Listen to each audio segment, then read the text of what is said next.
Woz Happening, world? It's Kyra and Ben back again doing their podcast, Woz Happening. We haven't been around in a while, and that's because, well, life happens, and we're back, and we're very excited to be back. So we're going to do these two movies. What are they, Kyra? Yes, so today we are going to be covering Let Me In and Let the Right One In. These are both the same film. Let the Right One In came out first, and that is a Swedish one, and then Let Me In is the American remake. They are both based off a book, though, so we're going to talk about the different kinds of interpretations. We're going to talk about the themes. We're going to talk about the acting. You know, we're going to go through spoilies. You know how we do, everybody. Yeah, we've been back. It's a hectic time for both of us.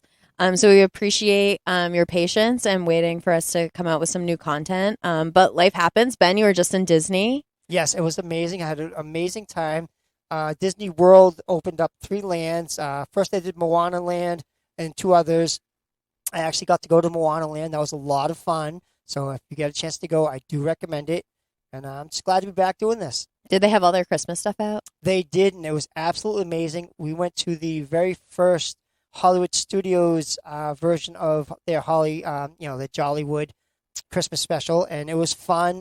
They had cookies and hot chocolate, and it was just like a Christmas miracle, and I had such a good time. They made it snow in Disney. It was really fun. That's so cool. And it was briefly snowing here for a little bit, actually. Yes. It looks like it's stopped now, but for those of you who don't live in snow-affected climates, we are in New England, of course, so we are anticipating the snow, I should say. Yes, and the person that's saying let it snow did not live in a snowy area, so the hell with him. I know. And we were just talking about White Christmas, and I always think of that song, Snow, Snow, Snow. All right. But, I mean, this movie is great. This is a horror film, but it is also set in the dead of winter. So I think it's pretty comparable to talk about for this time. And this is, for those of you who don't know, this is a vampire story. So this is kind of rounding out those horror films that we were doing for Halloween, obviously. Now we are in December, but, life happens. And like I said, it's a winter movie, so we can talk about it anytime. Ben, tell me your history with the films. So I actually had no history with these films. I didn't know anything about them. A coworker at Trader Joe's named Luke had suggested them to us, and he said, hey, you got to do both, though, because one's the Swedish version, which came out first, and then the American version, and you have to compare them. And I said, okay, and I threw it to you. I said, hey, what do you want to do? Because that's what we do. And Kyra had actually watched both, and she was very excited to do this. So it's going to be an interesting talk. Yeah, absolutely. And this is a trend that we see often in films. One that I always think of when talking about American versus foreign remakes is if you look at the film Funny Games, which is actually one of my favorites. For those of you who don't know, Funny Games is I believe, a Norwegian film or Danish film, Swedish, I don't know. It is Eastern European. And it follows 2 brothers, and then they actually do an American remake of the same name, Funny Games. And what's cool about that one is actually the directors of the original foreign language one actually direct the American. So it's actually very interesting. And what I want to talk about too is this idea, like later when we talk about these 2 films, is the idea of America feeling like they have to remake things in the English language. Like they just taking stories. I know that they were in talks of doing it with the Korean film Train to Busan. I also know they're doing it with another Norwegian film, See No Evil. Oh, really? Yeah, and James McAvoy is actually attached to that one. See No Evil, or Speak No Evil. I'm so sorry. Speak No Evil is, I don't think, going to be that good because I saw the original and the original was not that good. Well, Train to Busan is about the zombies, right? Yeah, that's the Korean one. I saw that, and that was really good. And it's like, why do they need to do an American remake? You don't need to. And I feel like in these 2 stories that we're about to talk about, the American remake was unnecessary. Yep. So I will say what is interesting and what I realize now going back to these films is for the American one, it's actually directed by Matt Reeves, and we had covered his version of Batman. And I think it's interesting to see that him do a movie like that and then do a movie like Batman and see what like a bigger budget and like more action can do for a director. Yeah, and he didn't get a lot of credit for the Batman movie. They actually got like pretty trashed, and I thought it was good. I thought it was so good. I thought it was really good, and like people are so. I think American people stereotype what they expect from a Batman movie in comparison to what it should be, and I thought that was what it should be. Exactly, because Batman's not cool. Okay, if you guys want to hear our full Batman discussion, listen to the episode, but Batman is not cool, and Matt Reeves did that correctly. Thank you. Okay, so back to the vampire movies. So what they are is, and we'll talk about them in conjunction, because what I think we're mostly going to focus on today is going to be that compare and contrast of the two films. So briefly, the story is about a main younger female presenting vampire, and I do want to talk about that later too, because when we talk about the identities of both these vampires, I think in the Swedish one there are things that are a little bit more ambiguous than in the American, which I appreciate. So it follows, though, a young female presenting vampire, Ellie in the original Swedish, Abby in the American, and it follows her relationship with a younger boy. We have Oscar in the Swedish version, and then in the American version we have Owen. So I'll probably be using these names interchangeably, so if it is hard to follow, my bad. And then there is a third character that I would consider the three main characters. In the American version, his name is called Hanken or Henken. Actually, it's Henken in both of them. And this is kind of our main vampire's kind of familiar, I would say, or protector. And I want to talk about the ideas of that, because I think the themes of these films are more important than like the stories. The stories are pretty basic, right? So the stories are told from the point of view of our young men. So Oscar or Owen. And these young men are outcasts. But they're children. I mean, to me it's a little unclear, but I would say they're probably what, like 12, 13? Yeah, they're young, very young. Very young. Like impressionable. Perfect word. Definitely impressionable. And so we see them, they're isolated, they're outcasted, they're bullied, and then they become enamored or infatuated with a new person that moves into their building. And this person is quiet and mysterious, moves in the middle of the night. But they have an attachment to them. Because this one person shows them kindness in a way that I guess a vampire could show kindness. Yeah. I think so. Okay, so the person that you said they're familiar. Henken. Harkin. So for me, I felt that Harkin was someone that they latched onto to like be the support, and as the person got older, they were looking for another person to support, and then that's why they went and found this new kid to support, because they knew that this person was at the end of his life, and then not that they didn't love this person or care about this person, it's just that they knew that the expense of this person was about to end, and they needed someone new. Of course, yeah. And I 100% agree with that, and I think it's so interesting how this movie portrays it, right? Because if you're looking at it from the point of view of these kids, it's kind of like this very sweet love story. You see the affection that our young males have for our female vampire, and it's kind of like this sweet, tender, like coming of age love story. But if you look at it from the point of view of this is an immortal vampire, it's kind of takes this like sick turn of them taking these boys who are outcasted and alone and isolated and sort of grooming them into becoming this next caretaker for them. So I feel like when you look at it, there's kind of this like malevolence behind all of it, right? And I think what happens in the American version is the relationship between Abby and Harkin, or Hankinen, I don't know how to pronounce it, I'm so sorry guys, is it seems much more like father-daughter. Like you can tell like he's really trying to protect her. You can kind of see that like empathy for her, and like really that kind of, but those clear boundaries of this relationship. I think in the Swedish one, it is blurred a little bit more, where you can't tell the ideals of the caretaker. I mean, he does care for Ellie and he does do what he needs to, but it also feels like there's kind of this like tension, like almost like maybe he's like a pedophile. You know what I'm saying? And it's kind of, and to me, I mean, that's what I got from the film. What do you think? I felt it was like a domestic violence situation where the person is dependent on the other person, and they sit there and they try and justify why they love the person, and that they can see past their faults. And the person was so enamored by the person that they loved that they looked past all the bad that they were doing to justify the love that they had for the person. And it started at an early age, and developed over the years. And they first started out the same age, Mm-hmm. but then the vampire, of course, is not going to age, but the person is. So they still have that adolescent love for the vampire that they had when they first started. Yeah. And that's why I say it's malevolent on the side of our vampires, because then they're picking out their next familiars and like grooming them and knowing that they will watch them die. Oh, 100%. And see, the thing is, the vampire says it, but the person doesn't realize it. Of course. Because it's a vampire, and the vampire is going to manipulate the situation any way they can. So when the person is talking to them, they're like, I am not human. And they don't understand the concept of that. They're like, well, they're looking at them, they think they're human, but they're like, what do you mean you're not human?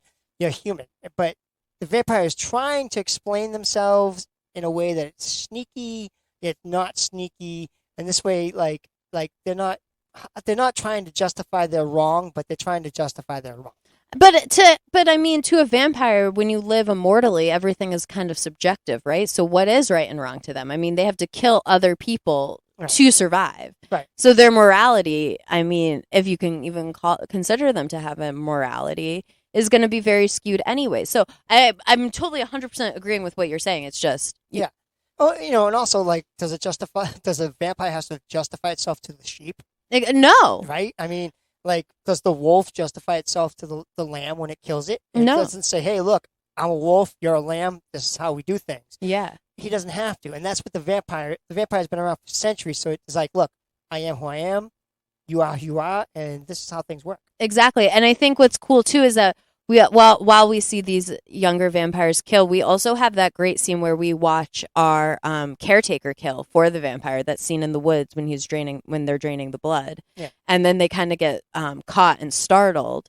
I think that's really interesting to see that, like, sometimes when you're a vampire, even though you have all this strength and this immortality, sometimes physical stature, it does become problematic. I mean, we have these young girls who can kill, who we see can kill. But I think in this situation where they're killing like a bigger man, they have their familiar do it. Yeah, and also I think it was also the fact that they didn't want to turn people into vampires. Like, yeah. They wanted the familiar to do it, but this way they wouldn't contaminate the blood and the person would come back from the dead.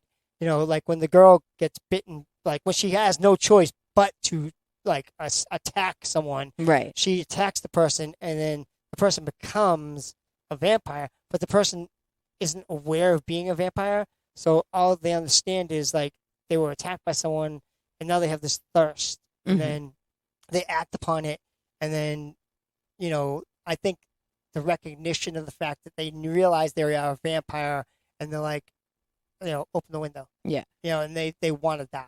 Exactly.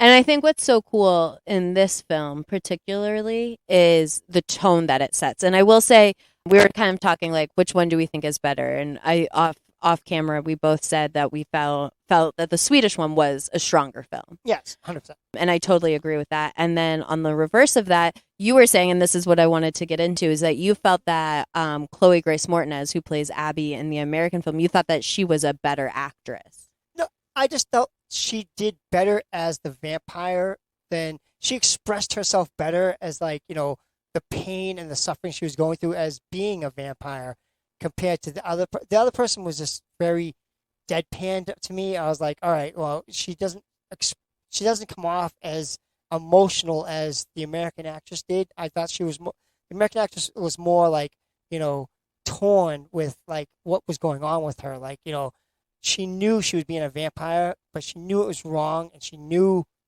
that she was corrupting this person. And you could see it in the way she portrayed it compared to the Swedish actress, if that makes any sense. No, and that makes a lot of sense. And I think fundamentally that is what changed the movies for me. Yeah. And that's why I like the Swedish one more, because I think in the Swedish one, you get that this person has been a vampire for a while, right? Yeah. And so I don't think they have that remorse, and I don't think they care. Yeah. I think it is about survival, and we're seeing just a pocket of them grooming their new familiar and surviving. And so I do like that kind of distant little like offshoot of like, yeah, this is what I got to do because this is what I have to do. This is how I live. This is how I survive. This is what I need. And I think that to me made more sense. Yeah. And I feel like in American films versus foreign films, you see that they have a lot more ethos in it, and they do try to do a lot more with the human emotion, Yes. instead of just being like, nope, this is what happens. Like, I feel like, and I think that is because, and I am just speaking, I do think it's because American filmmakers treat their audiences like they are dumber than foreign filmmakers. Yes. Yeah, And I agree with that. And I think that's very apparent. And I also think that's why American production companies and American executives believe that they have to remake these foreign films into American versions, because they don't trust that the American public would go out and seek these on their own. Oh, I bring up this quote all the time, especially when we talked about Parasite. But Bong Joon-ho has this great quote where he said, "The world of film will open up to you if you can get past 2 inches of subtitles." Right. And I think that is so true. And I will always recommend watching the foreign original before you watch the American. The only exception I would say is, like I had said earlier, is Funny Games, because it is actually done by the same director. And in the American, Tim Roth is in it. So and I love Tim Roth. So, but other than that, I think like you should watch these original films, because what you're losing, and I mean, we'll always lose something with translations and with subtitles, but I cannot speak any other language but English. My brain does not work that way. But I think, too, these stories that are based in these original languages, these stories that are based in like these countries are so important, because these are the stories that need to be told. They don't need to be Americanized and like westernized. Yes, I agree. One of the things I will notice, like when people find out who I am, I'm like, well, I'm the host of Woz Happening. I co-host with Kyra, and they'll go, well, why do you guys do so many like international films? Now, why don't you do American films? Like, I hate reading subtitles, and that's exactly what I get at. I'm like, why do you hate reading subtitles? Because like subtitles, it's not that big of a deal, and it shouldn't take away from the actual film. If you look at the subtitles and it's Americanized, that's great. But if you watch the actual film, you'll get the essence of the film. Don't look at like the fact that you have to read American subtitles. Look at the actual film. And that's what people don't do. They don't do that. And I think it's really devastating, because there are so many great films. And one thing that I love about this podcast and what we really try to focus on is doing films from all over the world, because the American pool and the American eye is so similar, and it's all the same. And I want to see new stories. And we talk about this all the time. We want to see new stories. We want to lift up new voices. We want to celebrate those that are different. And that's why I always watch the original. Back to Let the Right One In. We will talk about this movie. But it is so, I mean, I think one of the reasons why I was so excited to talk about this was to talk about the ideas of how America, again, like just pulls from everything else to become successful and can't generate a good idea on their own. You know what I thought was great about both films? They introduced the Rubik's Cube. Oh yeah, that was cool. I did think that was fun. I thought that was great that and to me it was amazing, because like I thought it was fun that both of them started out with them like having to solve the problem of the fact that the Rubik's Cube was difficult to the vampire, because they didn't understand the concept of something so basic and simple to just move the Rubik's Cube around to try and solve it. And then when she did solve it, he was kind of shocked at it, because like he was like, "What do you mean you solved it?" And she's like, "I solved it. Here you go." And for me, like as a Rubik's Cube person, I just broke it in half and like pushed it back together. But it also reminded me of like the intertwining of the two characters and how complex they were to become united. Oh, absolutely. And I think it shows too a vampire's lack of like, you can have all this knowledge and you can have all this experience, but there's still going to be that lack of like understanding of humanity, and that like lack of like understanding like of like what gives us little joys, right? Yeah. Because when you live forever, you don't look for the little joys in life anymore. You're living forever. You've seen it all. You've seen everyone you've loved die. Everyone you love will always die. Yeah. Especially when he says, "Will you be my girlfriend?" and she goes, "What does that pertain?" Yeah, like what does that mean? Yeah, and she was like, "Is it going to change anything?" And he's like, "Not really." And she's like, "Oh, then okay." And if you think about it in life, it really doesn't change anything. When someone says, "Hey, will you be my girlfriend?" Okay, you've been hanging out together, you've been going to movies, you've been doing everything else, you've been kissing, you've been hanging out. It doesn't change a damn thing. It doesn't change a damn thing, but I can understand where this little boy is coming from, of like wanting the security of being like, we belong to each other. Like Right. there's this one thing now that it's said out loud, it's binding us. Yes, nothing's going to change. We're going to still do what we do, but it's this verbal sort of agreement of Right. this is who we are. Right. But to a vampire, It means nothing. yeah, it means absolutely nothing. Because time means nothing to a vampire, whereas to humans, time means everything to us. But one thing does mean something to a vampire, and that's being allowed into a house. Oh, always. Right? And that was played into both these movies. Very well. Very well. Like, you have to tell me I can come in. Yeah. And I thought that was great because, that's the one thing people forget about the rules of a vampire is that you have to be told you can come into the house or else you can't. And when she walks in without being told and the blood starts pouring out her eyes and everything, and he's like, whoa, whoa, whoa, whoa, you can come in. It shows like he didn't freak out about the fact that it was happening. He freaked out about the fact that it was hurting her, and he didn't want to hurt her. Exactly, which I think, again, is so crazy how we as humans, when someone looks human, right? When someone looks human, then we start to perceive them as human. But then it comes down to what is human. Right. And we'll see the humanity in these young boys of being like, I don't want to hurt you. I want to love you. Let me protect you. Be my girlfriend. All this stuff. And we see the vampires not struggling with it, but also not really knowing how to like accept it. Right. And, they use human caring for their own purposes. Like when they go onto the bridge, both times they go onto the bridge and they know that person's coming. They know that person's going to come and walk by and like, help me. And they know that person's going to come help them. But they also know that they're not really wanting help. They want to kill this person. But they know that the person's going to come and go, hey, what's wrong? So they use human empathy against humans. Of course, because they study humans, because that's what predators do. They study their prey Right. and learn how to trap them. Yep. Because they're what? Vampires. And Right. they don't care. Right. And I think it's so interesting because I think, too, when we look at especially when we look at romantic relationships, and I'm going to talk about a science fiction movie in reference to this as well. But when we look at romantic relationships and we look at the male version, the male side of that relationship, romanticizing and putting their themselves onto the female, we can see how they will lose parts of who that female is because of what they want. And like we see Owen or Oscar kind of forgetting that she is a vampire throughout this because they are so focused on like someone's paying attention to me, someone loves me, someone's caring for me.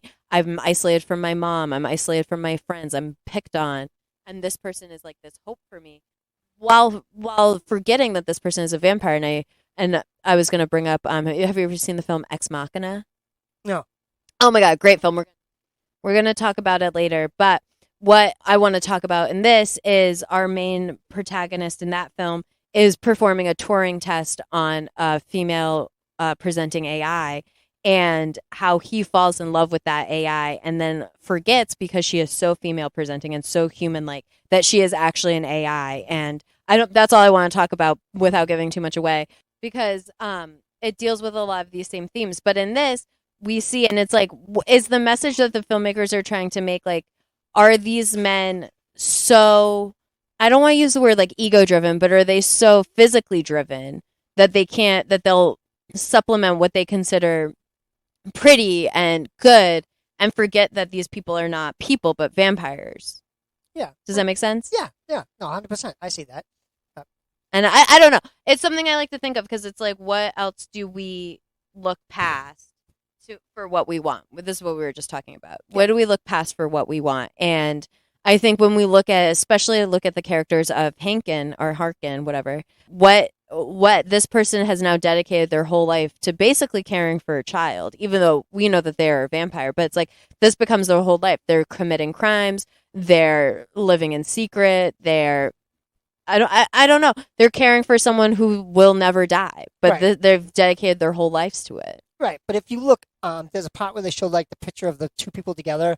It's him and her when he was young. Yeah, no, I know. So he bonded with her when he was younger. Same thing that's happening with this kid. So, like, it's the vampire basically manipulating the situation where, this person has been with her for so long and believes that the vampire loves them, that all it knows is, that's why he says, please don't go out with that boy tonight, because, he knows that this is what's happening, and he feels slighted. Does he feel slighted, or does he also want to protect another person from the fate that he has has of being so in love with someone that they can't, you know what I'm saying? Right. Well, like me being my age, I'm 55. Um, my age, like to see myself when I was younger, like it affects you kind of because you're like, oh wow, maybe if I done things differently, and maybe he sees that. Maybe he's like, if I'd done this differently, maybe like that's why he's trying to help this boy. He's like, don't do this to this kid. Yeah, don't do this to this kid. Like, Yeah. you've done this to me. Am I not enough? Don't do this to someone else. Right. And I think that's what happens when when he comes out of the room and he's messed up and he's like, look, just take me. And she bites him and like drains his blood. Mhm. And, but it just shows that she never truly loved him. She Because just, she doesn't know how to love. right. All she knew was that he was not useful anymore. Right. Yeah. So he was expendable. Just like how Oscar or Owen would become expendable. And I think that's the interesting dynamic, because if you look at it from the vampire's point of view, it's very much a story of survival. And then if you look at it from the point of view of our young boys, it's very much a love. Right. And I agree. And maybe it's the fact that, like, as a young person, you're so enamored with the fact of love that you blindly seek it and don't actually look at the consequences behind it. Does that make sense? True, but at the same time, like, you're also, like we said, these kids are 12 years old. Like, what consequences do they really have? I mean, obviously, you fall in love with a vampire, this is going to become your whole life. But, like, if you look at any other 12-year-old, like this young boy, like, what's the consequences of falling in love? Oh, I get to say I have a girlfriend and maybe hold someone's hand. Like, yeah, that's cute. Yeah, but also he's someone that never had a friend, never had, like, he's picked on, he's abused, he's just seeking some kind of like affection. I mean, his mom was what? Like, single. Her mom is single, negligent. Yeah, and so she's not really there for him. He's looking for someone to be there for him. And that's what she can do. Right, and that's the thing. He's so enamored with the fact that someone might actually care about him and spend time with him and do the things that, like, it's like a companion. You just want a companion. That's why you get a dog, you get a cat, you get a hamster, you get a snake, you get a ferret. You get some kind of companion because you want that companionship. And it doesn't have to be a human, but even when she says I'm not human, he's like, I don't really care. He doesn't care because he already has had a taste of that love, so he can't have it go away. Right. He's just so desperate to have that connection. Yeah, I get it. And it's sad. And then you see Hankin wanting to hold on to that connection. You see Owen and Oscar growing in that affection, and you see Abby or Ellie just kind of controlling that. Right.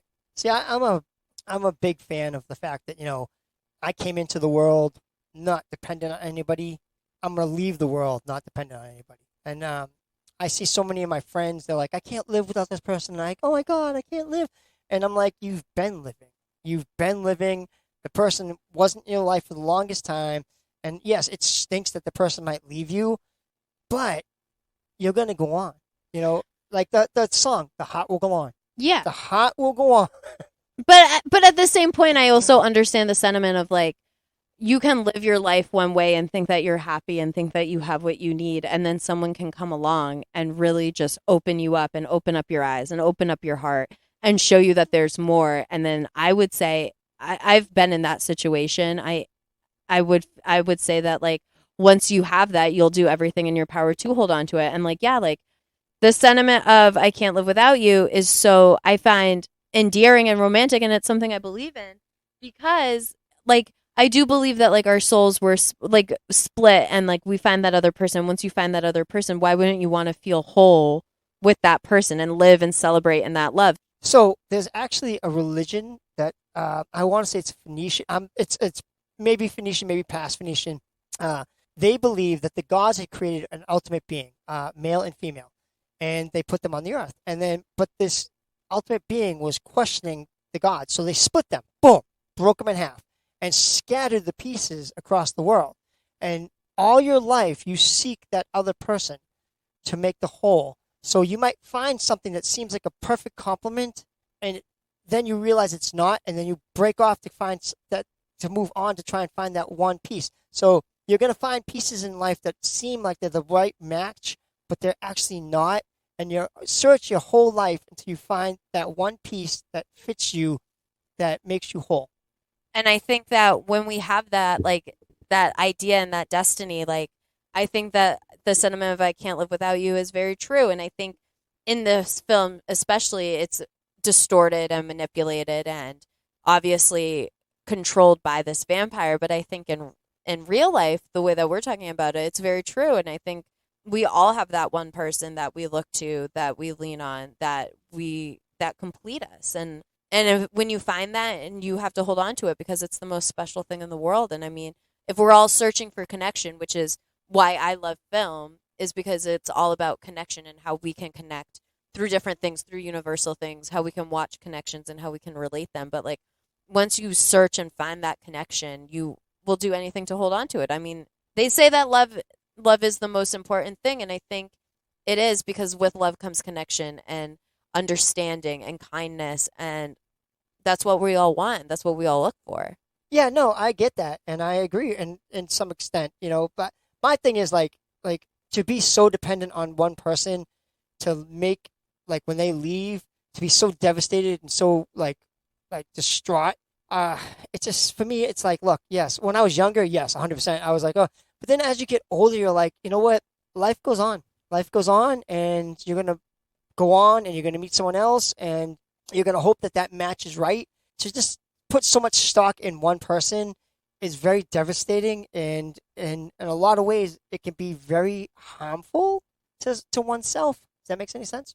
No, absolutely. It totally does. But at the same point, like, why, if I find a connection that is so true and so loving, has opened me up in so much, why wouldn't, like, why wouldn't I put everything I have into it? Why wouldn't I give it the best shot? Like, wouldn't I just be like slapping life in the face if we're poo pooing every connection that comes to us? And we're saying this from two very different ages. Like, obviously, like, you have a lot more life and experience on me, but like, I don't know, like when you find that person that means everything to you, you will put I would stake my whole life on it. I would dedicate myself to it. And I would believe that this is the best thing. And if that failed, it would crush me. But like you said, life goes on, but it wouldn't be the same life. It wouldn't be what it could be, because you'll never find, like, love happens once, really, right? Well, there's lust, and then there's like infatuation, and then there's love, and then there's real love. And I feel like when you have that real love, that's all that matters. And there's always going to be bullshit, because humans are made up of bullshit and life is bullshit. But when you have that love, like, I don't know, when you have that love and you have that connection, I think it's so important to hold on to, and I think it's so powerful, and I think it's so cheesy, but love really does triumph all. I believe it. Maybe that's like the romantic in me, and maybe that's unrealistic, but I believe it. No, there's adages, like if you love something, set it free. It was meant to be, it will return to you. But there's also the adage of, their ex is for a reason. Their ex is for a reason, 100%. I mean, yeah, it was great. It was momentous. It was awesome. And then shit went bad. And then you don't want to look at the shit that went bad. You want to look at the good stuff. But the good stuff, might not outweigh the bad stuff. But you're so hooked on the good stuff that you forget that there was bad stuff. And then when they walk out, you go, oh no, it was awesome, it was amazing. And then you're like, you're devastated. But then like later on in life, you're going to look back and go, yeah, well, the person kind of did this and this and this, and I'm better off without them. But at that spur of the moment, when it first happens, you're just so caught up in the idea of love that you forget the fact that, it wasn't peaches and cream. It wasn't roses. And listen, I am not despairing love. Trust me, I am not. I love my wife very much. I love her to death. And I would be devastated if she left me. My saying is that, would I continue? Yes, I might be an emotional wreck for a couple of months, but eventually the heart will move on. Yeah, like time does heal all wounds, but at the same point, it's like, I don't know. I don't know. I feel like once you have love that is real and true, and yeah, people are gonna fight, and yeah, there are gonna be bad times, but like you have what's real and what's true, and I think that overpowers it. And I think that you have to be able to take the good and the bad together, right? I was reminded today. I was reminded today of a quote that it says, "What is grief if not love persevering?" And I think that is so true. And I think you need to take the good times with the bad to show that the love does persevere, and to show that it is worth it, and to show that it matters, and to show that like we're all here for connection, and we're all here to find something that means something to us, and everything's going to mean something different to other people. And I don't know how we got on this tangent. I'm so sorry, you guys. We will get back to the vampire movie. Please watch it. I would obviously recommend the Swedish one before the original. I mean, the American remake. Always watch the original, you know me. But they're both good. They're both good. The Swedish one is just better. Yeah, I agree. And like I said, we got on a little tangent, but that was fun. Well, not fun, but it was educational. At least I thought it was. I will say that I felt the Swedish version implemented the neighbors more than the American version, and you actually got to sympathize more with what the neighbors were going through with these vampires and the killings compared to what the Americans were, because it felt more rushed. Absolutely. And I think what the Swedish one does so well is it does build up that sense of community. So you can really see where Oscar's coming from. You can really see how this community is getting affected. You can really feel the deaths of these people. It has a much more human approach to it versus just this is a vampire story, which I feel like from the American one gets a little diluted down. I will say tonally, the American one really does try to follow the tone of the Swedish one. And these are both based on books. So we could also look at them as two different interpretations of the book. But I do not believe that Matt Reeves read the book. And I do believe he just watched the Swedish movie and was like, I can make this Americanized. Which is awful, because if you're gonna do some, read the book, man. Read the book. I mean, but yeah, I will say, like I said, for me personally, I like the American vampire better than the Swedish vampire. I like the Swedish kid better than I did the American kid. I felt the community on the Swedish side was much more emphasized than on the American side, and I felt the bond between the vampire and its original caretaker was better in the Swedish than it was in the American. It got into more detail of like why the caretaker was so enamored with the vampire. I don't know. I agree, and I just feel like when you need those expansions of the moments and of the characters to really for viewers to create that emotional connection, and I think the Swedish one just does it better. Watch them both. Watch none of them, but watch the Swedish one if you're going to watch it. Any of the two. So we'll be back. We did kind of skip over Thanksgiving because of the craziness, so we're just going to go right into Christmas. We'll be doing a lot of fun Christmas films. For our international listeners, if you guys have any holiday movies or winter-themed films that you would like us to cover, like we said, we love it. We try to do as much research as we can and find out what the best things are out there. But for those of you who have grown up and really know it, send in your suggestions. We love it. We're definitely going to start off with some Christmas classics that we consider Christmas classics, maybe some new films, but we'd love to get some international ones too. I mean, there are winter holidays all over, and we don't just have to do Christmas. 100%. And I'd like to thank, we haven't been podcasting for almost a month, and our stats are still going really strong. And I'd like to thank India. I'd like to thank America, the Emirates states. I mean, you guys are still listening to us, and you're still downloading us, and you're still learning about us. And even in America, you guys are starting to discover us. And that's the thing. We don't want to grow wrong. We want to grow right with you, because we want you to actually care about this product, and we want to care about you, and we want to give you the best product we can. And I think that's what makes us stronger than a lot of people, is that we actually care what you guys feel. So we appreciate it, and that's why our slogan is Dare to be Different, because we want you guys to be yourselves, and we want you to appreciate the fact that we're just being ourselves. Exactly. And like we said, we do it for you guys. Ben and I could talk at each other all day, but we love that we can share our thoughts with you. We love when you guys write in. We love the community that we're building. So please, please, please write in, subscribe, leave comments. Tell us what we're doing wrong. Tell us what we're doing right. We love to hear from you guys. So, Ben? All right. Well, this was a great podcast, and I greatly appreciate you guys being patient with us for having that time off. We're glad to be back, and I'm glad Kyra's back. I'm glad we're both here doing this podcast together. Tune in next time to Woz Happening.